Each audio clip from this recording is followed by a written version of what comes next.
ശ്രീ പ്രമോദ് നാരായൺ, ബഹുമാനപ്പെട്ട തദ്ദേശ സ്വയംഭരണം പാർലമെന്ററി കാര്യ വകുപ്പ് മന്ത്രി. ബഹുമാനപ്പെട്ട മിനിസ്റ്റർ. സർ, മഹാത്മാഗാന്ധി ദേശീയ ഗ്രാമീണ തൊഴിലുറപ്പ് പദ്ധതിയുടെ അടിസ്ഥാന ലക്ഷ്യം 100 ദിവസത്തെ തൊഴിൽ നൽകുക എന്നതാണ്. തൊഴിൽ ആവശ്യപ്പെട്ട കുടുംബങ്ങളിൽ ഏറ്റവും കൂടുതൽ കുടുംബങ്ങൾക്ക് തൊഴിൽ നൽകാൻ കഴിഞ്ഞതിൽ സംസ്ഥാനം രാജ്യത്ത് 2ാം സ്ഥാനത്താണ്. മിനിസ്റ്റർ മറുപടി പറയട്ടെ.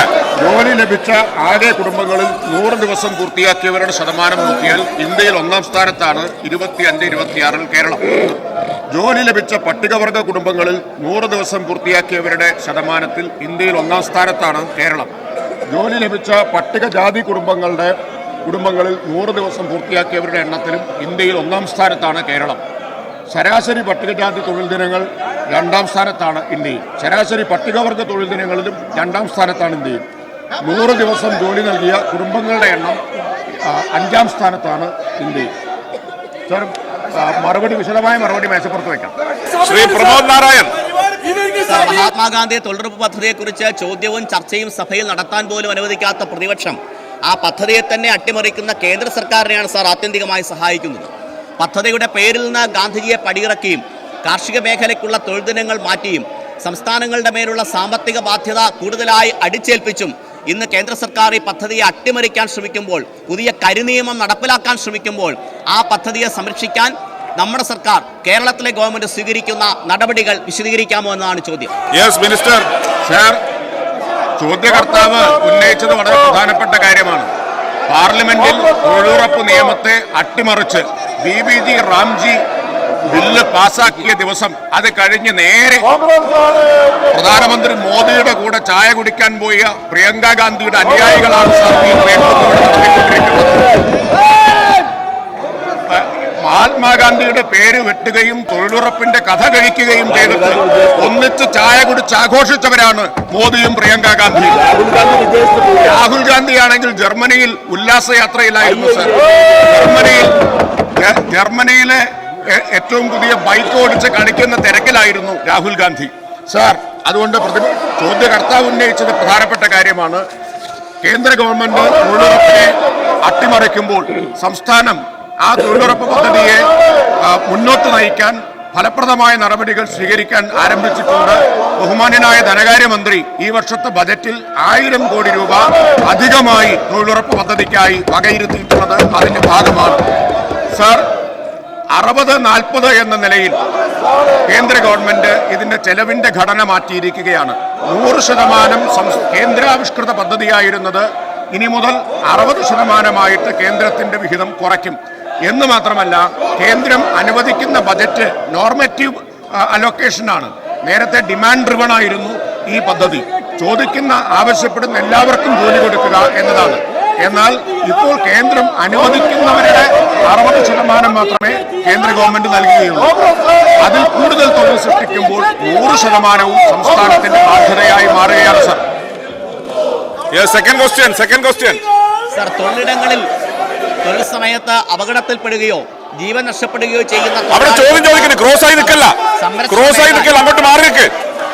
സർ, തൊഴിലിടങ്ങളിൽ തൊഴിൽ സമയത്ത് അപകടത്തിൽപ്പെടുകയോ തൊഴിലിനിടയിൽ ജീവൻ നഷ്ടപ്പെടുകയോ ചെയ്യുന്ന തൊഴിലാളികളെ സംരക്ഷിക്കാൻ രാജ്യത്തിനാകെ മാതൃകയാകുന്ന തരത്തിൽ കേരളം നടപ്പിലാക്കുന്ന ക്ഷേമനിധി പദ്ധതിയെ സംബന്ധിച്ച് വിശദീകരിക്കാമോ? Sir, minister. ഇന്ത്യയിൽ തൊഴിലുറപ്പ് തൊഴിലാളികൾക്ക് ആദ്യമായി ക്ഷേമനിധി ഏർപ്പെടുത്തിയ സംസ്ഥാനമാണ് കേരള സംസ്ഥാനം. LDF ഗവൺമെന്റാണ് സർ തൊഴിലുറപ്പ് ക്ഷേമനിധി ഏർപ്പെടുത്തിയത്. സർ, ആ ക്ഷേമനിധി പ്രകാരം അപകടത്തിൽപ്പെടുന്ന തൊഴിലാളികൾക്ക് മാത്രമല്ല ആനുകൂല്യം, തൊഴിലെടുക്കുന്നവർക്ക് പ്രസവാനുകൂല്യമുണ്ട്, അവരുടെ മക്കൾക്ക് പ്രസവാനുകൂല്യമുണ്ട്, വിദ്യാഭ്യാസാനുകൂല്യമുണ്ട്. ഇങ്ങനെ നിരവധിയായിട്ടുള്ള ആനുകൂല്യങ്ങളാണ് തൊഴിലുറപ്പ് ക്ഷേമനിധി തൊഴിലുറപ്പ് തൊഴിലാളികൾക്ക് നൽകുന്നത്. സർ, കേന്ദ്ര ഗവൺമെന്റ് അത് മുഴുവൻ ഇപ്പോൾ അട്ടിമറിക്കുന്ന നിലയിലേക്കാണ് പോകുന്നത്. അതിന് കോൺഗ്രസ് കൂട്ടുനിൽക്കുന്നതാണ് നമ്മൾ കാണുന്നത്. ഡോക്ടർ ജയരാജ്.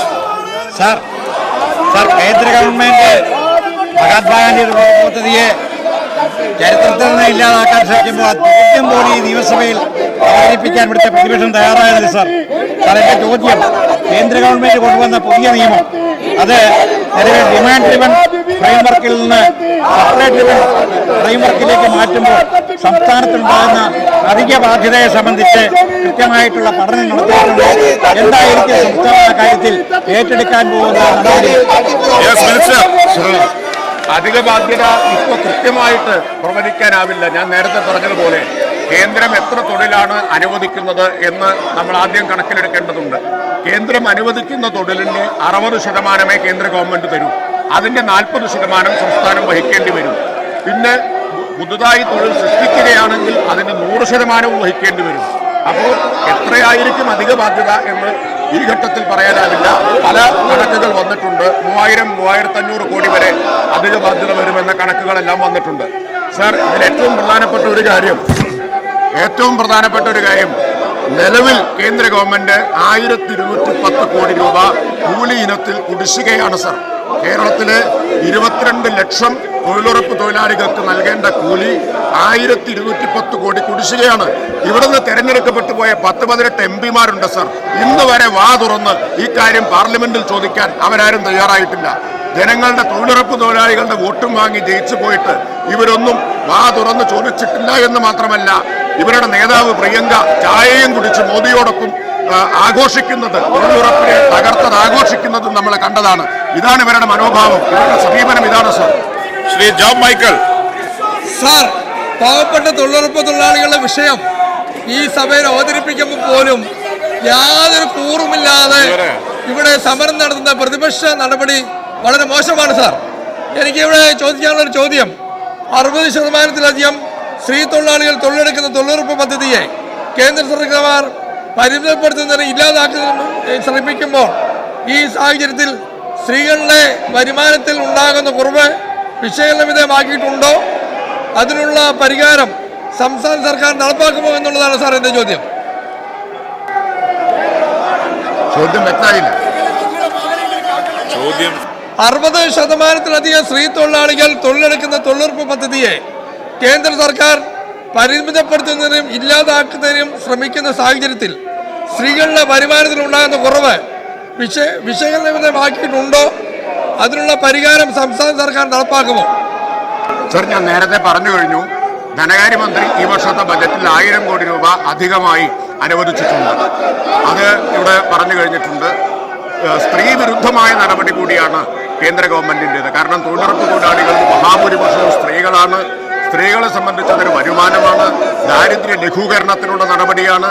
അപ്പോൾ പാവപ്പെട്ടവർക്കെതിരായ സർജിക്കൽ സ്ട്രൈക്കാണ് കേന്ദ്ര ഗവൺമെന്റ് നടത്തിയിട്ടുള്ളത്. സ്ത്രീകൾക്കെതിരായിട്ടുള്ള കടുത്ത ദ്രോഹമാണ് കേന്ദ്ര സർക്കാർ നടത്തിയിട്ടുള്ളത്. അത് ഈ സഭ ഗൗരവമായിട്ട് കാണുകയും ചർച്ച ചെയ്യുകയും ചെയ്യേണ്ട ഒരു സന്ദർഭത്തിലാണ് നിർഭാഗ്യകരമായിട്ടുള്ള പ്രതിഷേധം ഇവിടെ കണ്ടുകൊണ്ടിരിക്കുന്നത്. ശ്രീ സെബാസ്റ്റ്യൻ കുളത്തുങ്കൽ. സാർ, നമ്മുടെ രാഷ്ട്രപിതാവായ മഹാത്മജിയുടെ പേരിലുണ്ടായിരുന്നതും രാജ്യത്തെ കോടിക്കണക്കിന് പട്ടിണിപ്പാവങ്ങൾക്ക് ആശ്വാസം നൽകുന്നതുമായൊരു പദ്ധതി കേന്ദ്ര സർക്കാർ ഇല്ലെന്നാക്കിയപ്പോൾ അതിനെതിരായ വിഷയം ഈ സഭയിൽ ചോദ്യമായി ഉന്നയിക്കപ്പെടുമ്പോൾ പ്രതിപക്ഷം നടത്തുന്ന ഇത്തരം ഒരു സമരാഭാസം അങ്ങേയറ്റം അപലപനീയമാണ് എന്ന് സൂചിപ്പിക്കട്ടെ സാർ. എൻ്റെ ചോദ്യം, തൊഴിലുറപ്പ് പദ്ധതിയിൽ കാർഷിക മേഖലയുമായി ബന്ധപ്പെട്ട പ്രവർത്തികൾ എല്ലാം ഏറ്റെടുക്കുന്നത് ഒഴിവാക്കിക്കൊണ്ടുള്ള ഒരു സ്ഥിതിവിശേഷം ഇപ്പോൾ ഉയർന്നു വന്നപ്പോൾ അതിനെ മറികടന്ന് കാർഷിക മേഖലയിലെ പ്രവർത്തികൾ കൂടി ഉൾപ്പെടുത്താൻ, തൊഴിലുറപ്പ് പദ്ധതിയിൽ ഉൾപ്പെടുത്താൻ എന്തെങ്കിലും കാര്യങ്ങൾ ചെയ്യാൻ കഴിയുമോ എന്നുള്ളതാണ് എൻ്റെ ചോദ്യം. സാർ, തൊഴിലുറപ്പ് പദ്ധതിയുടെ വ്യവസ്ഥകൾ, നിബന്ധനകളൊക്കെ കേന്ദ്രത്തിൻ്റെതാണ്. കേന്ദ്രത്തിന്റെ സമീപനമാണ് നമ്മളിപ്പോൾ കണ്ടുകൊണ്ടിരിക്കുന്നത്.